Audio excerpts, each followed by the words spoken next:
북이스라엘의 타락과 하나님의 심판을 부추기는데 결정적인 역할을 한 것이 이 귀족 부인들의 타락, 여성들의 타락이죠. 그 영향력이 얼마나 깊겠습니까, 사회적으로. 그런데 여러분, 오늘 주목할 것은 이런 여성들의 타락보다 더 무서운 게 뭐냐? 이 신앙의 타락입니다. 영적인 타락이다. 영적으로 타락하는 거예요. 우리 믿음, 신앙이 타락을 하면 그 사람의 영혼이 무너지는 거예요. 세상에서 죄를 지으면 우리가 죄값을 치르면 됩니다. 근데 영혼이 타락하여 벌을 받으면 이건 심판을 받아야 돼요. 심판의 결국은 뭐냐면 영원한 사망이에요. 이 지옥에 가서 이 심판받고 지원에 가면 죽지도 않아요. 영원히. 영원한 고통과 그 심판 가운데 놓이는. 그러니까 두려운 거예요. 이 신앙을 타락시키는 요인이 참 많습니다. 참 많아요. 어떻게 그걸 다 나열할 수 있겠습니까? 근데 그 중에서 가장 결정적이고 가장 중요한 게, 신앙을 타락시키는 게 뭐냐면, 한번 따라서 합시다. 우상숭배. 네, 우상숭배입니다.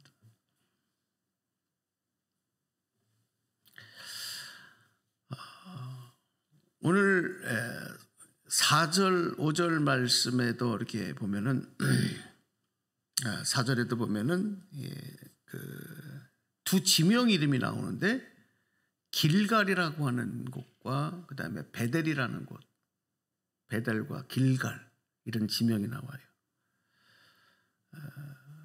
이 지역은 북이스라엘에서도 북쪽과 남쪽이 아주 중요한 도시였는데, 왜 이게 중요하냐면 이곳에 뭐가 있었냐면 하나님께 제사를 드리는 제단이 있었어요. 제단을 만들어 놓은 것이기 때문에 중요했어요. 조금 설명을 드릴게요. 원래 이스라엘 백성들은 이제 솔로몬 시대가 되었을 때 예루살렘에 성전을 만들지 않습니까? 성전. 그 뒤로 이스라엘 백성들은 이 성전을 중심으로 해서 하나님 앞에 예배를 드리고 제사를 올렸어요. 특별히 절기 때가 되면 전국에 멀리 살고 있는 남자들도 성인 남자들은 특별히 속죄일 같은 경우에는 다 예루살렘으로 와야 돼. 올라와야 돼. 몇 날 며칠을 걸려도 와야 돼. 그리고 이 속죄 제사를 드려야 되는 거예요. 거기 어디냐? 예루살렘에서. 그래서 지금도 마찬가지입니다. 예전에도 그렇고 지금도 그렇고 예루살렘은 성지예요. 예루살렘은 성지입니다. 이스라엘 백성들에게만 하나님을 섬기는 성지만이 아니라 이슬람의 성지이기도 합니다. 왜냐하면 이슬람도 그 아브라함의 후손들이라고 하기 때문에. 그러니까 서로 전쟁이 막 벌어지고 서로 이거를 차지하려고 지금도 전쟁 난리를 법석 피우는 거예요. 자, 그런데 역사적으로 어떤 일이 있냐면 솔로몬이 죽고 난 다음에 이제 그 아들이 르호보암인데, 르호보암 왕 때에 이스라엘이 남과 북으로 갈라져요. 꼭 우리나라 분단된 것처럼. 그 솔로몬 왕의 아주 충복이었던 여로보암이라고 하는 사람이 이스라엘의 12지파 중에서 10개의 지파를 지지를 받습니다. 굉장하지 않습니까? 12지파 중에서 10지파의 지지를 받으면서 반란을 일으키는 거예요. 그리고 나라를 세웠는데 그 나라가 북이스라엘이에요. 그리고 남쪽에는 이제 이스라엘이 유다. 그래서 남쪽을 유다라고 부르고 북쪽을 이스라엘이라 이렇게 부르게 된 거예요. 분단 때. 모든 것이 남쪽보다 북쪽이 훨씬 더 풍성한 거죠. 힘도 많았고 10개 지파가 모였으니까. 그런데 남쪽 유다는 다윗의 정통성만을 유지하고 있는 거죠. 자, 그런데 여로보암이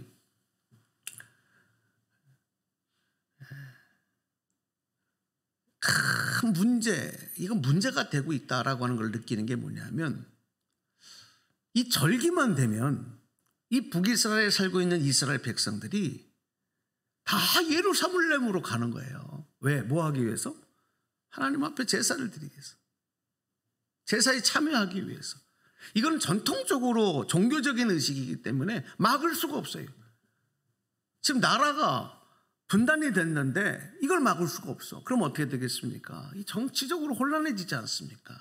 거길 못 가게 막아야 되지 않습니까? 그래서 궁여지책으로 생각해낸 것이 뭐냐? 북쪽의 단이라고 하는 지역에 이 길갈에 제단을 만드는 거예요. 그리고 남쪽의 베델에는 또 제단을 만드는 거예요. 그래서 두 군데 제단을 만들어 놓고, 야, 예루살렘 갈 곳 없다. 이곳에서 하나님 앞에 제사를 드리라. 가까운 곳에서 제사를 드리라. 이렇게 제단의 기능을 알리기 시작합니다. 근데 문제가 뭐냐면 이 길갈과 베델에서 드리는 이 제단에서 드리는 제사가 하나님을 섬기는 제사라고 하면서 그곳에 금송아지를 만들어놔요. 마치 그 광야에서 했던 것처럼, 시내산 밑에서 했던 것처럼 금송아지 상을 만들어 놓고 이게 하나님이다. 그리고 여기에 제사를 드리라. 뭡니까? 우상숭배의 근거지가 되기 시작하는 겁니다. 이것을 여기에 절하는 것이 하나님을 섬기는 거다. 이렇게 자꾸 세뇌를 시키는 거죠. 그렇게 선전하는 거죠. 그렇게 교육하는 거죠. 그렇게 강요하는 거죠. 그러면서 이 북이스라엘의 백성들의 신앙이 타락하기 시작합니다. 그런 백성들을 향해서 아모스 선지자가 오늘 우리가 읽었던 본문에서 이제 이렇게 경고하는 겁니다.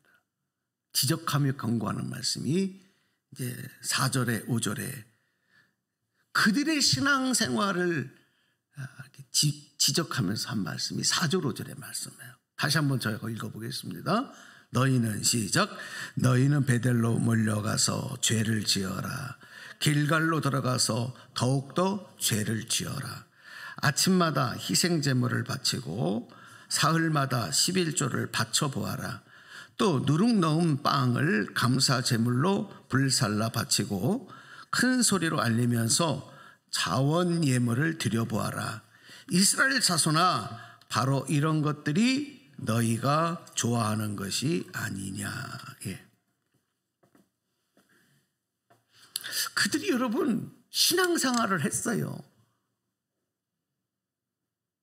요즘으로 말하면 주일마다 나가 예배를 드리는 거예요. 헌금도 하는 거예요. 나름대로 뭔가를 정해서 하는 겁니다. 자기들 패턴대로.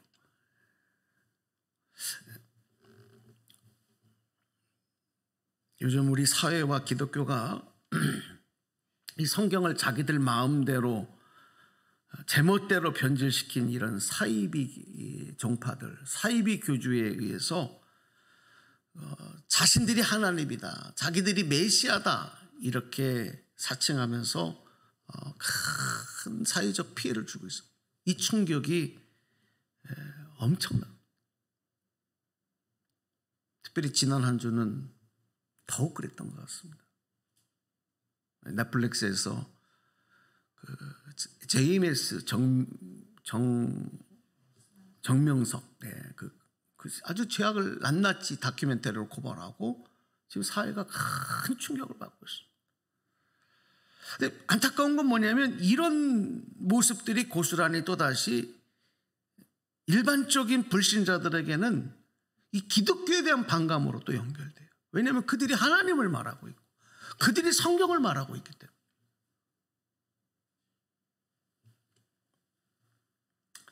또 이런 이단들이 이렇게 기승을 부리는 것은 항상 교회가 사회적인 책임을 온전히 감당하지 못할 때, 교회가 타락하고 부패할 때 이단들은 더 많이 나타납니다.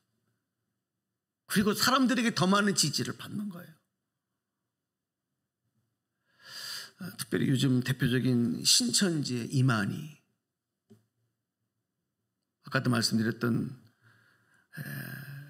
정말 JMS 정명섭, 또 요즘에 대규모의 어떤 그런 힘을 자랑하는 하나님의 교회, 원래는 안상홍이 교주였는데 죽고 그 부인 장길자가 내가 어머니 하나님이다. 그리고 넘어가는 교회들을 이 하나님의 교회가 어디서 그 막대한 돈이 있는지 다 사들이지 않습니까? 그래서 하나님의 교회라고 하면 다 큰 교회들의 이름이 붙어 있어요. 이거 다 사입 이단입니다. 통일교, 기쁜 소식 선교회 박옥수, 구원파, 여호와 증인 다 이단들입니다.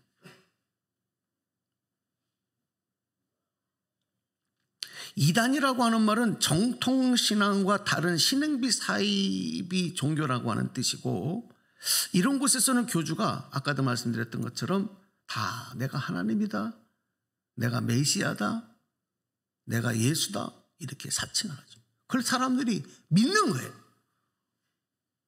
이 정명석 다큐멘터리 그 피해를 봐도 그 여대생들이, 그 똑똑한 애들이 정명석에게 몸을 바치고 성노예가 되면서도 그게 살아계신 하나님을 기쁘게 하는 일이다.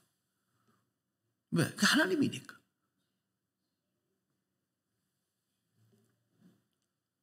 무서운 거죠. 근데 이 우상숭배의 출발은 말이죠, 자기 멋대로 편의대로 주장대로 하나님을 대신할 것을 만들어내는 거예요. 여러분 이 말씀을 잘 들어야 됩니다. 내 멋대로, 내 뜻대로, 내 편의대로 하나님을 대신할 것을 만들어내는 것이 우상숭배의 출발이 되는 겁니다. 모든 게 다 그렇습니다. 그리고 그것을 마치 하나님을 섬기는 것으로 확장시키고 정당화시켜 나가는 거예요.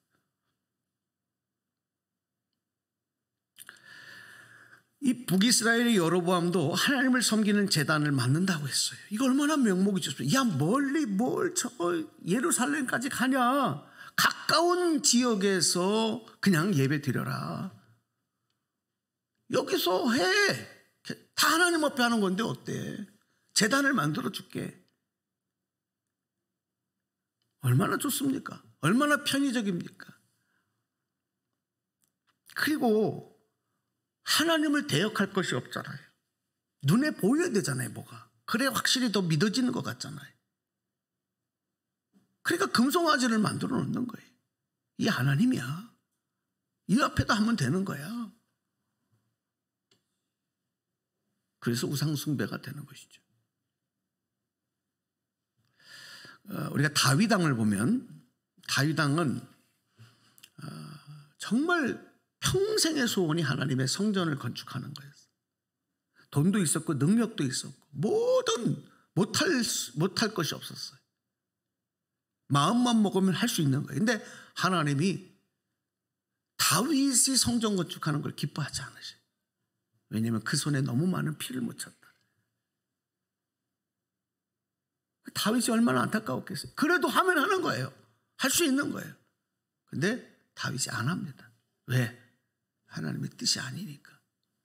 그리고 성전을 건축할 수 있는 준비만 해줘요. 그리고 아들 솔로몬에게 데려가서 성전을 건축하게 하는, 이게 차이입니다. 내 멋대로 내 뜻대로 하지 않는 거죠. 우리가 신앙생활하면서 가장 위험한 게 뭐냐면 바로 이겁니다. 내 멋대로 하는 것, 내 뜻대로 하는 것, 내 편의대로 하는 것. 그리고 스스로 거기에다가 그런 일들을 합리화시켜요. 나는 이러니까 이럴 수밖에 없어. 나는 하나님 믿어. 하나님 믿는 건 나는 이상 없어. 그런데 나중에 가서 보면 결국 뭐냐? 그게 죄가 되는 거예요. 왜? 내 멋대로, 내 뜻대로, 내 편의대로 한 것이기 때문에. 그 결과는 심판을 받는 거예요. 그러므로 절대 신앙생활의 기준이 여러분 생각이 되지 않고 여러분 자신이 되지 않기를 간절히 간곡히 부탁을 드립니다. 아멘입니까? 이거 싸워야 됩니다. 근데 이게 잘 안 돼요. 순간순간 그것이 나를 지배하거든요. 그 생각이. 이 본능이에요, 본능. 나만 그런 게 아니라 인류 역사의 모든 인간들의 죄성이 이렇게 부추겨 오기 때문에 그냥 나도 모르는 사이에 그렇게 되는 거예요. 내가 그렇게 하려고 하는 게 아니라. 그러니까 어떻게 하냐? 그것과 싸우는 거죠. 이게 영적 싸움이에요. 그래야 기도해야 되는 거예요. 기도해야 합니다. 왜? 싸워야 이겨야 되니까. 그 생각과 그 마음과. 가인과 아벨이 똑같이 하나님 앞에 제사를 드렸지만 하나님이 가인의 제사는 받지 않으시고 동생 아벨의 제사를 받으신 이유가 있어요. 똑같이 제사를 드렸는데. 그 이유는 뭐냐?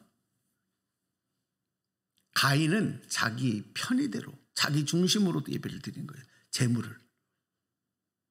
그러나 아벨은 하나님의 기뻐하시는 뜻에 따라 드려. 이 차이입니다. 이 차이예요.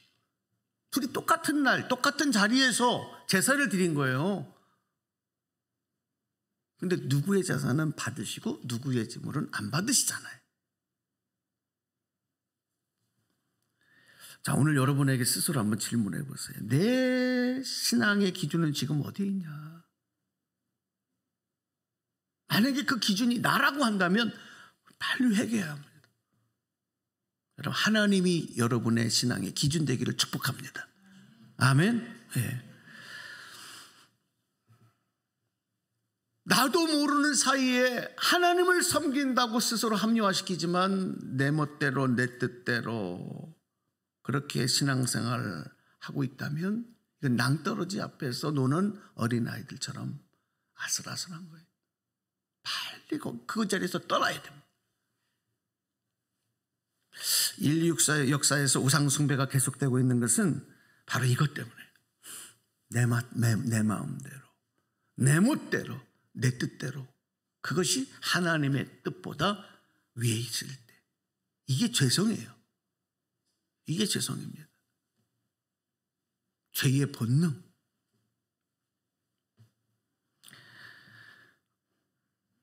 그래서 북이스라엘 백성들이 하나님께 감사하고 하나님을 기쁘시게 하는 제사를 드린다고 했지만 그것은 오늘 아모스 선지자를 통해서 뭐라 그래요? 그건 너희들이 하는 거는 하나님을 기쁘시게 하는 제사가 아니고 너희 자신을 기쁘게 하는 제사지 않냐. 예. 다시 한번 5절 다시 한번 읽어봐요. 5절 시작. 또 누룩 넣은 빵을 감사제물로 불살라 바치고 큰 소리로 알리면서 자원하는 예물을 드려보아라. 그 다음에 뭐라 그랬어요? 바로 이런 것들이 너희가 좋아하는 것이 아니냐. 주 하나님의 말씀. 이거 너희가 좋아하는 거지 내가 좋아하는 게 아니다. 예. 오늘 우리가 드리는 하나님 앞에 드리는 예배, 헌금, 신앙생활이 이런 모습이 되지 말아야죠. 깨닫기를 바랍니다. 결단하시기 바랍니다. 예. 경고입니다. 하나님의 경고. 하나님의 우상숭배의 특징은 그렇습니다. 하나님을 기쁘시게 영광스럽게 하는 게 아니라 나를 기쁘게 나를 만족하게 하는 거예요. 그걸 돌이키지 않으면 이스라엘 역사에서 보여주셨던 그런 일들이 그대로 내 삶에도 우리 나라에도 사회에도 일어나는 거예요.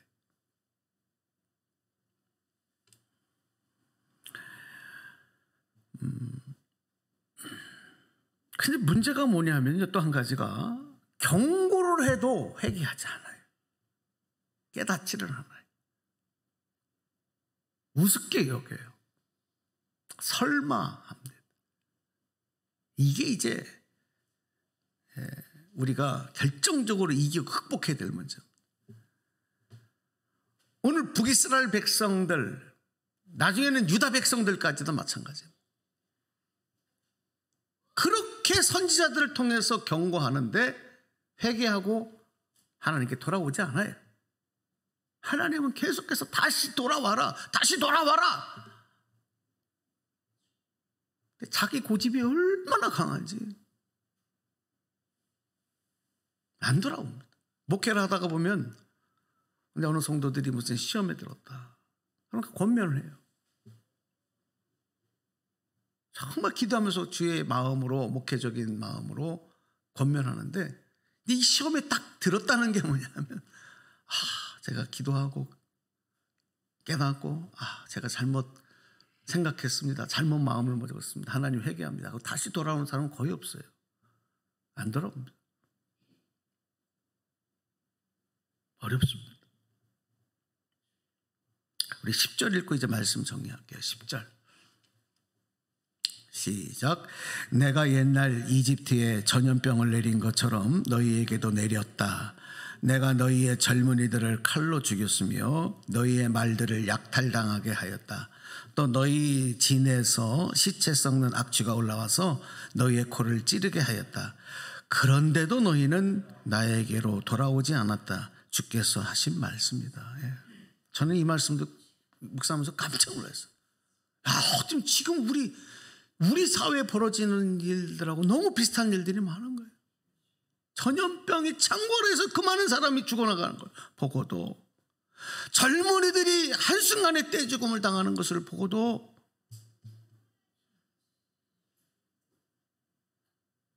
세계에 시체 썩는 냄새가 창궐하고 그런 것들을 뉴스를 통해서 보면서도 회개하지 않습니다. 하나님께로 돌아오지 않는 오늘의 우리의 모습이 어쩌면 그때 그 모습하고 같은가. 결국 어떻게 됐습니까? 하나님은 그 나라와 백성들을 영원히 하나님 역사에서 지워버리셨어요. 이 북이스라엘 백성들 다 뿔뿔이 흩어버리셨어요.